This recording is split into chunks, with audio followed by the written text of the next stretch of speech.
Flosstube friends, welcome to my channel. My name is Chris. Today is Friday, February 23rd, and I'm actually here today with a Flosstube Extra.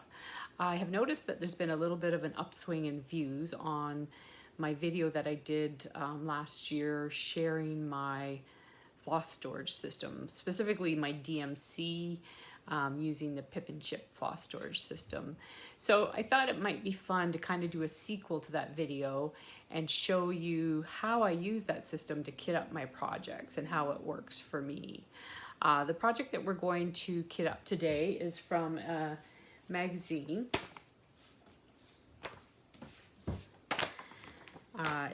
It's in cross stitch and needlework from 2014, and the pattern spanned 3 issues, so September, November, and then January. And so the pattern that I'm going to kit up, pardon me,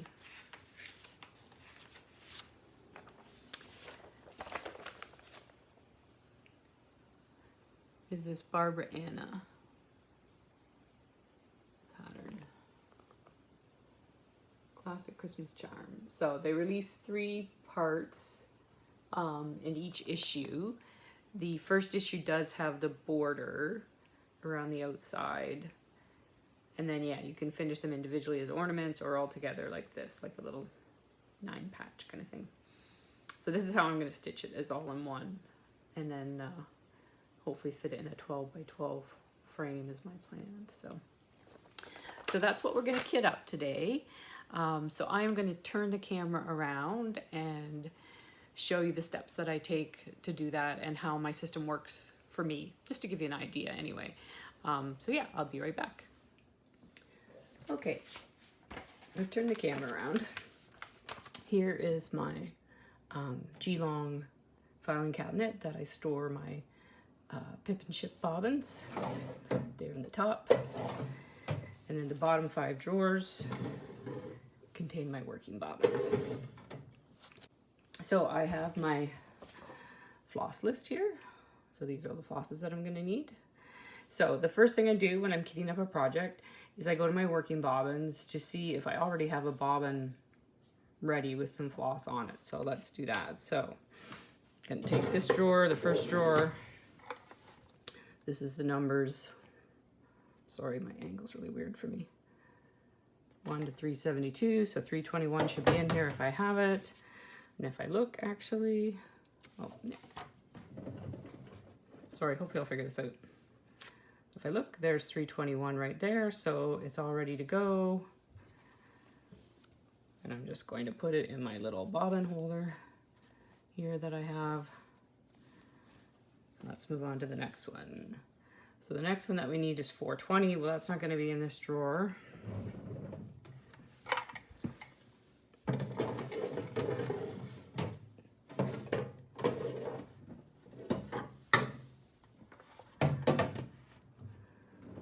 So we go to the next drawer. Looking, I've got 415 and 434, so I do not have a 420 in this drawer. But I have this stack of bobbins that already have numbers on them from my previous master set. So I'll look in here, see if I have a 420, which I do not. 415, 422. So that means I need a new bobbin, which I keep a stack of those in my first drawer, and I need a marker.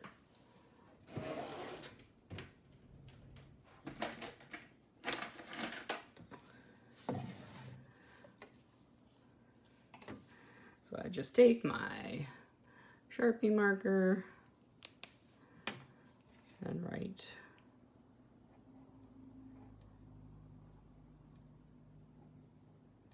$420 on there. So now I will go to the master set.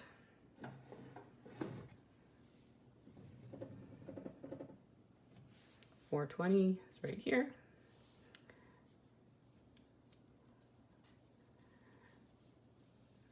going to take a couple of lengths off.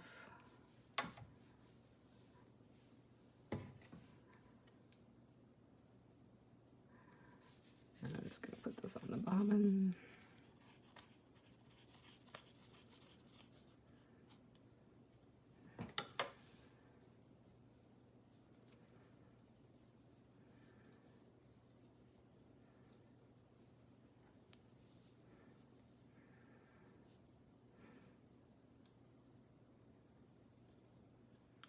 Tuck nicely in there, put that back in, finish winding this second one.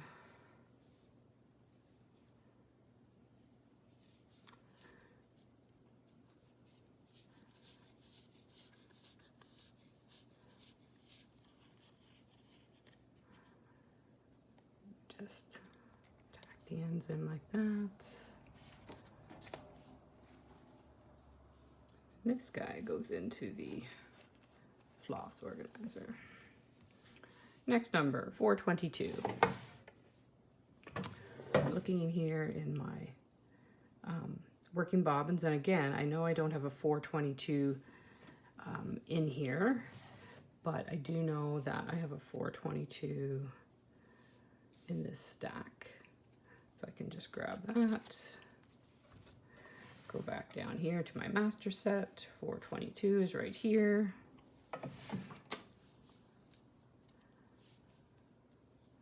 Grab a couple of lengths. I usually like to, I pre-cut all of my flosses into, I believe 36-inch lengths. Because if I do a loop start, I like to have about an 18-inch length of floss to work with. So I like to pre-cut them so everything is just ready to go. I can just grab them and wrap them on here, and I don't have to worry about cutting anything later. Everything is in working lengths. And again, this one I'm just going to tack these loose ends and these nice little tight slits that the Pip and Chip bobbins have here. Tuck it back in. Wrap the second length. So I usually just do 2 lengths when I'm kitting something up, even if it's a large project, because I don't want to have, I know it's a risk, but I don't want to have like skeins and skeins or lengths and lengths of floss tied up in a project that might be in my whip pile for years. The risk I know is that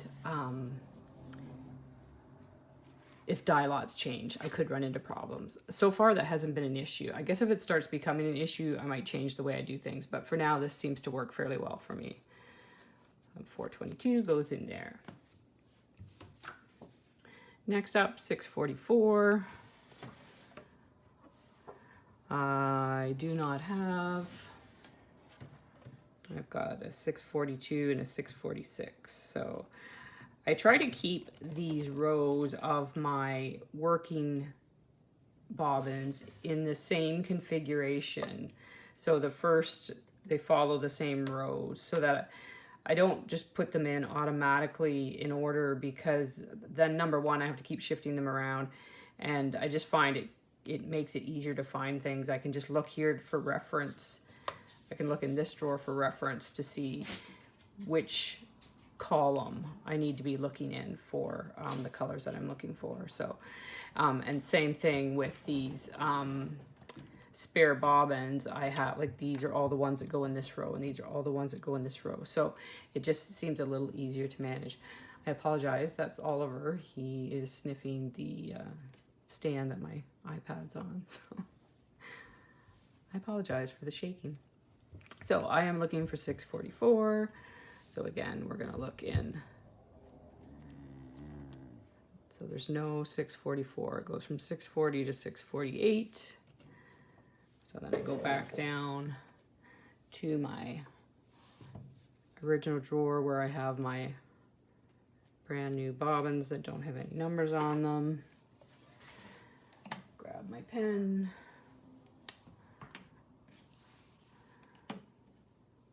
Put 644. Open open the drawer, find the 644. And this is how I usually have these wrapped, is I usually have, and again, I apologize if I'm out of the field of vision, but I usually have these, I usually put them on 2 strands at a time because I usually like to take 2 off at a time to put them in a project. So I'll just unwrap those. And then I often just put them back on here as the 2, just it's faster. You know, when I'm working with it, then I'll just separate them. And I don't worry about whether these are neat or not because these are just short-term.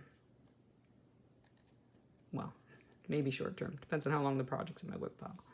644. Ready to go. Put that.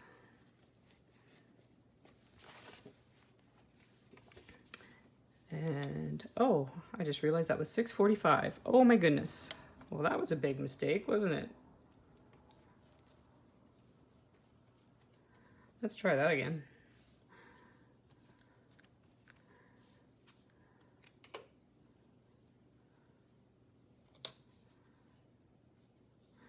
Let's put these back on here.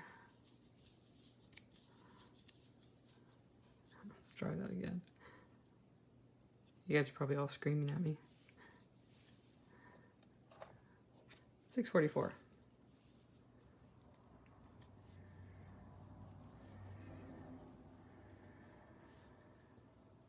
So these are the last 2 on this bobbin.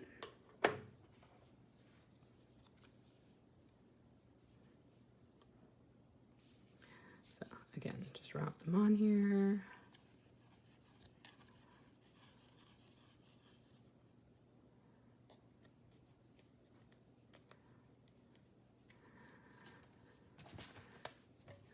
Tuck them in the floss organizer. And so this sort of introduces a new thing. So now all of a sudden this master one is empty. So I know I need more of this color. So let me just put some things away here for a minute and I'll show you what I do in that situation. Okay, here's Ollie.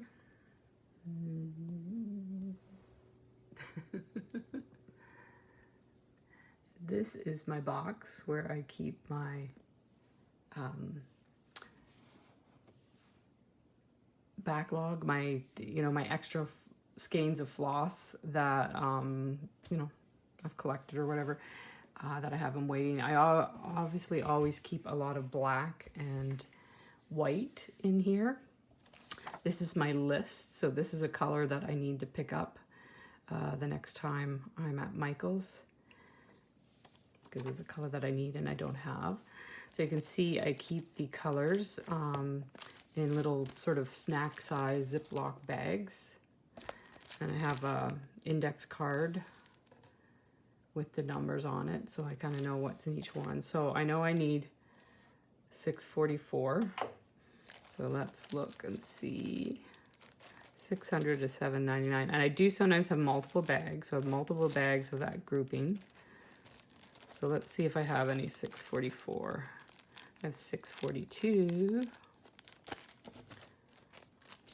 I try to keep them in order, so odds are if it's not with the 642, I don't have any. No.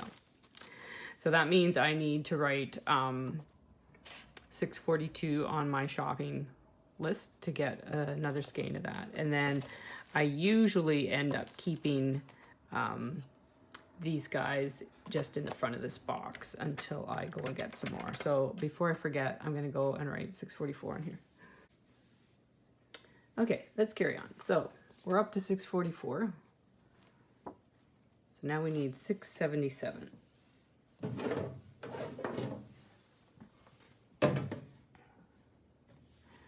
$677 is right here.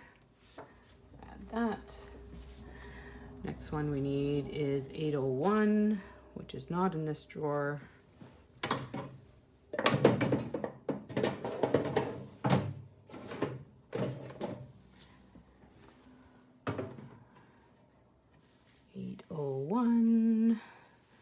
Is right here.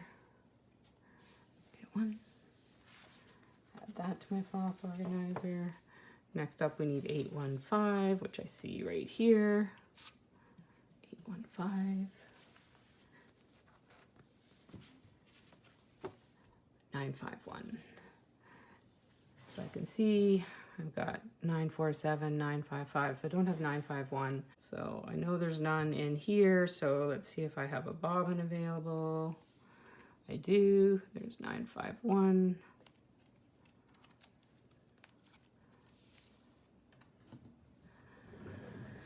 Go down to my master set. I need to find 951 in here. Here's 951.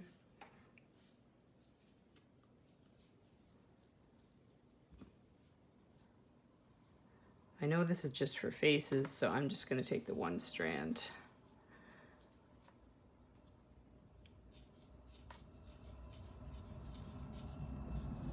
I'll just wrap that up. Stick that in my floss organizer. Next number is 3011. So this only goes to 961.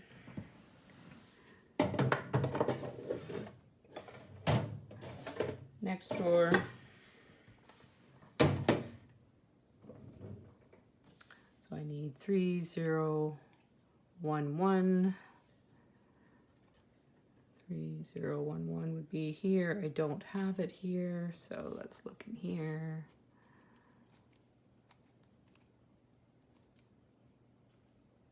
I do not have one, so grab a bobbin.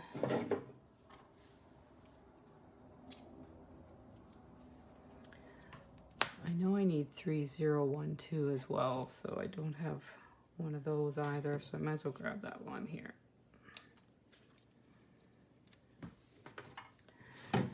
So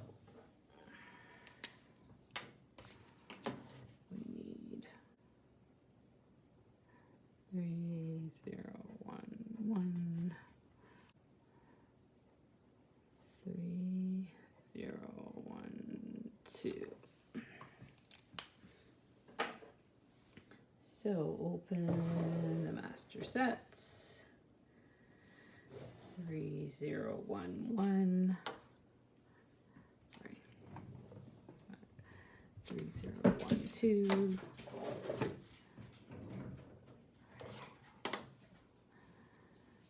Make sure you put them on the right bobbins.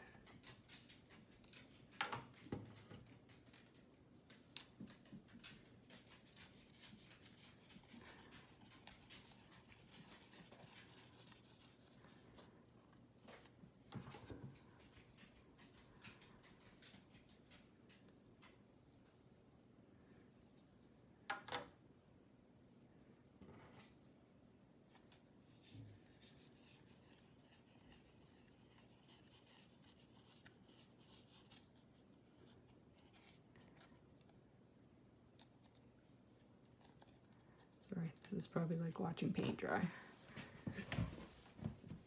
Maybe I'll edit out some of this stuff because you don't need to see me wrapping and rewrapping bobbins.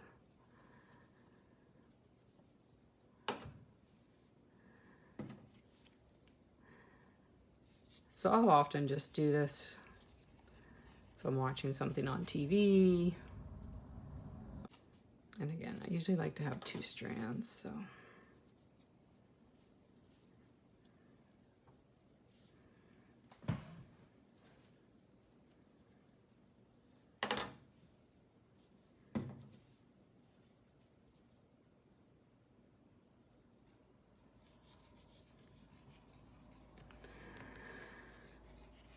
Here we go.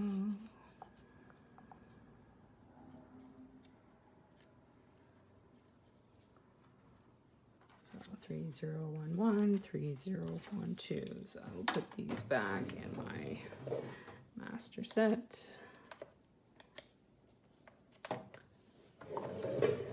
I need 3371, which when I look in here, I do not have a 3371. See if I have a bobbin.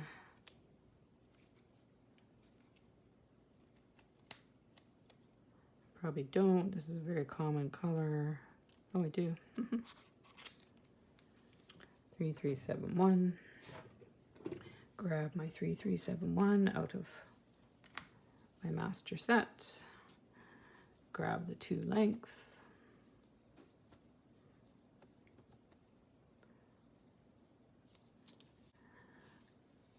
I got the 2 lengths off there, put it in. Wrap the 2 lengths around my working bobbin.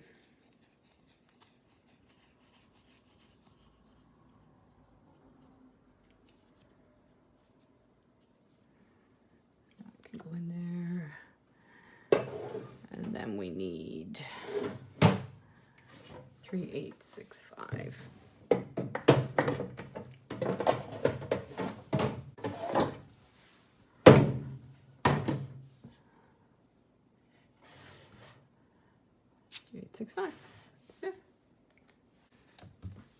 So there we go.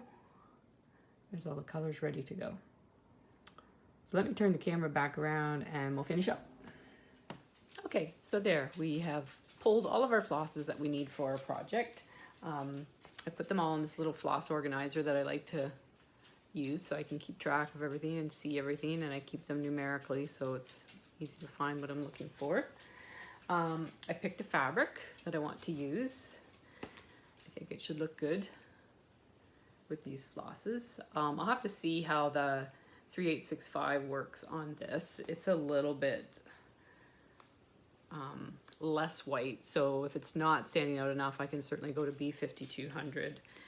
The other one I wasn't 100% certain about was the skin tone that was in here, how well that'll stand out, but I can always change that if I need to when I start stitching it. So got my flosses, got my fabrics, made myself a new project bag to put this in, and I'm trying something different. So it's sort of a standard vinyl front project bag, but what I'm going to do, I think, in my vinyl fronts now is add in this little extra pocket at the back. I have had some issues, and I've heard other people talk about it too, where sometimes your pattern can potentially stick to the vinyl, or I've had even like my working copies, the ink sort of transfer over to the vinyl. So I've created this pocket in the back that I can put all of my working copies that I've printed out here. And then I can just slide them right into that back pocket. And then that way they won't come in contact at all with the vinyl. They're tucked back there. Then I can just put my my fabric and flosses in here. I know potentially, I guess, part of the fun of having a vinyl front is, you know, that you can see what's in it. And so if your pattern's in the back, then you can't necessarily see the pattern. But a workaround for that, I guess, would be to either, you know, if it's a hard copy pattern that you've ordered, and if it comes in one of those little plastic Ziplocs, you could leave it in the plastic Ziploc in there, and that'll protect it from transferring to the vinyl. Or if it's a PDF and you've printed off a cover photo, you could put that in one of those plastic sleeves that you buy at Staples. You know, you get a box of like 25 of them or whatever, and just slide it into one of those, and then you could still put it at the front if you wanted to see it through there. But yeah, so I thought that would be a way maybe to deal with that issue. So I'm going to try it out and see how it goes, and I'll keep you posted. But I may try making a few of those bags and put them in my shop too. If that's something that you're curious about, I'll put a link down below. But so yeah, so my project is ready to go. I hope that sort of gives you a little bit of an idea of how I kit up my projects. If you have any questions or if something was unclear, just feel free to leave me a comment and ask me. I'm happy to answer any questions that I can. But yeah, I've been using that system for a while now, and it's been working really, really good. It's actually fun to kit up projects, and even when I'm unkitting projects, right? I just go to the working bobbins and, you know, stick them in the drawer kind of thing, and away you go. So yeah, so it's been working really well for me. So I hope that gave you a little bit of information, a little bit of inspiration. As I say, if you have any questions, let me know. But otherwise, until next time, see you later.